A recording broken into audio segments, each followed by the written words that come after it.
Woohoo! Welcome back. Today we're going to be talking about a couple of methods of solving quadratic equations with the hope that we will be building up to dun, dun, dun, dun, the quadratic formula. Yay! But before we get there, we've got to go over a couple of things that'll get us there. And the first is solving quadratic equations by factoring, which you may recall, depending on which classes you've taken, you may have actually gotten it in P6 and or P8. And so there are a couple problems in the homework to help refresh your memory. Absolutely ask me if you have any questions about that, because we definitely want to make sure solving by factoring makes a lot of sense before we go further. But once you've got that down, the next thing we're going to talk about is the square root method, which basically says if we've got an equation, why don't we just take the square root of both sides of the equation? See what we get. So we're going to go ahead and get started with that with this particular problem. X squared plus 6x plus 9 equals 4. So what about this says we should use the square root method? Well, hopefully while looking at this, you notice that we've got numbers 9 and 4, and both of these are perfect squares. And whenever you start seeing a bunch of perfect squares in an equation, you should be thinking about squares. And in fact, if we take a look at x squared plus 6x plus 9, you'll notice that the first term is a perfect square, x squared. The last term is, oops, that's exciting. It's not a cube. I was just testing you. It was in fact a square, dum dum dum, and that in the middle, the 6x is 2 times x times 3, which is what gives us that perfect square pattern. As long as we have a squared plus 2ab plus b squared, then we do have a perfect square, which is awesome. So if we have x squared plus 6x plus 9, and that's equal to 4, then, let me squish this up a little bit. If we recognize that this is x plus 3, the quantity squared, and we recognize that this is also a perfect square, then we say, wait a minute, we could take the square root of both sides. And that looks like this.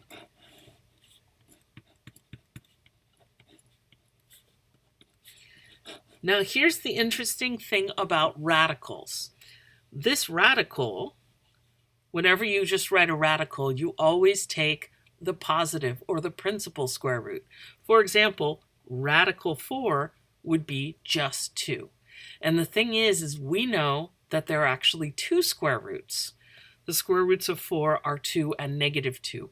And we don't want to lose some of these solutions. So whenever you take the square root of both sides, remember to write in plus or minus, usually on the right. Wherever there's a constant is usually the easier place to put it. And again, that's because we could have had 2.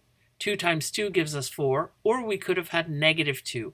Negative 2 times negative 2 gives us 4. So we need to put in that plus or minus. Now, as it turns out, you don't have to do plus or minus on both sides. And if you're not sure about that or you want to hear more about that, let me know, ask the tutors, we can explain it. I'm just going to tell you here for this video, just put the plus or minus on one side. Don't worry about doing it on both sides. The nice thing about this over here is if you take radical and then you've got something squared inside, the radical and the square undo each other. And so they basically cancel each other out, and you've got x plus 3. Over on the right, because this is a perfect square, which is so convenient, I've got plus or minus radical 4, which is plus or minus 2. And oh my gosh, we've basically got a solution. So let's take a look at the next step. Notice this is a little weird, and we're going to be using this for the rest of the chapter, that we're going to have equations that have solutions that are multiple solutions written together. So there's a plus 2, and a minus 2. And we can hold these together, and then when we get close to the answer, we'll split it back into 2 different numbers. So what I'm going to do here is I'm going to subtract 3 from both sides, and I'm going to get x equals -3 plus or minus 2, which is -3 plus 2, or -3 minus 2. Now, -3 plus 2 is -1. -3 minus 2 is -5. So we end up with 2 solutions, or 2 answers, even though we're keeping track of this plus or minus 2 in one place. So it's a slightly different way to solve things, but look at that. We have a solution. Woohoo, yay! Now, if the problem had said solve and check, we would check. But right now, rather than taking the time to check this, although it would be very interesting to do, I want to go on and talk about the next idea. Dun, dun, dun! And the next idea is something called completing the square. And so up here you can see that I started off by saying, okay, wasn't that great? X squared plus 6x plus 9 that we had on the first page is a perfect square, right? It was x plus 3, the quantity squared. What if instead we had x squared plus 6x plus 8? It's not a perfect square, but it's close. How can we use the square root method when it's close to a perfect square, but not exactly a perfect square? Pardon me. Okay, I'm going to show you how to complete the square.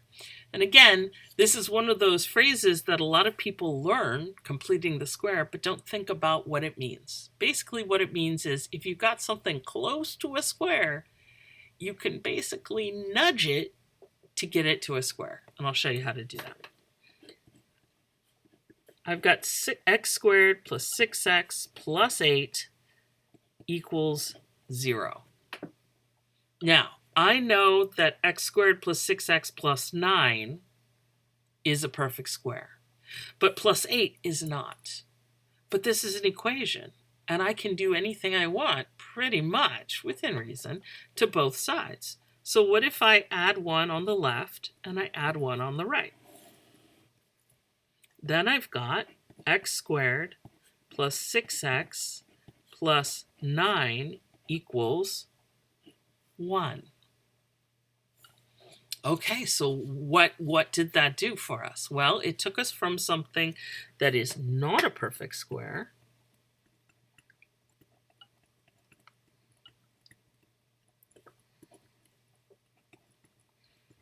to something that is a perfect square. Yay! Now, I know you're all gonna look at me and say, wait a minute, it's not going to be that easy every time, is it? And the answer is no. It's not. There's going to be a method, and when we get to the video where I do more problems, I'll show you how to do it when it's less obvious. So this one, we could see it right away, just add 1 to both sides. Sometimes it's going to be really hard to tell what you're supposed to do, and I'll show you what to do then. But for now, this is what I'm going to do. I'm going to add 1 to both sides, and I still have a true equation. I still have an equivalent equation because I've balanced it. I've added 1 to both sides, and now I can use the same method, the square root method that I used on the first page. So we happen to know from earlier, this is x plus 3, the quantity squared, equals 1, and then I can use the square root method. Take the square root of the left, take the square root of the right, and remember to put in that plus or minus because we don't want to lose any solutions. We need to get the positive and the negative. And let's go ahead and simplify over here. I get x plus 3 because the square root, the radical, and the square undo each other. And then over here, what's radical 1? Well, it's just 1, so I've got plus or minus 1. And then I can subtract 3 from both sides. I get x equals -3 plus or minus 1, which is -3 plus 1, or -3 minus 1, which gives us x equals -2, or -4. Woohoo! So, we did it. We used completing the square to solve this problem. In the next video, I'm going to give you some more examples of completing the square when it is less obvious what you're supposed to do. And then we'll go from there to hopefully get to the point where we can develop the quadratic formula. Woohoo! Awesome. So go take a break. Yeah, let your eyes look at something green, look at something that's far away. Get yourself something to drink, maybe a nice snack or a nap or a fun TV show or video game. And I will see you back here for the next video. You guys are awesome. Math on. Woohoo.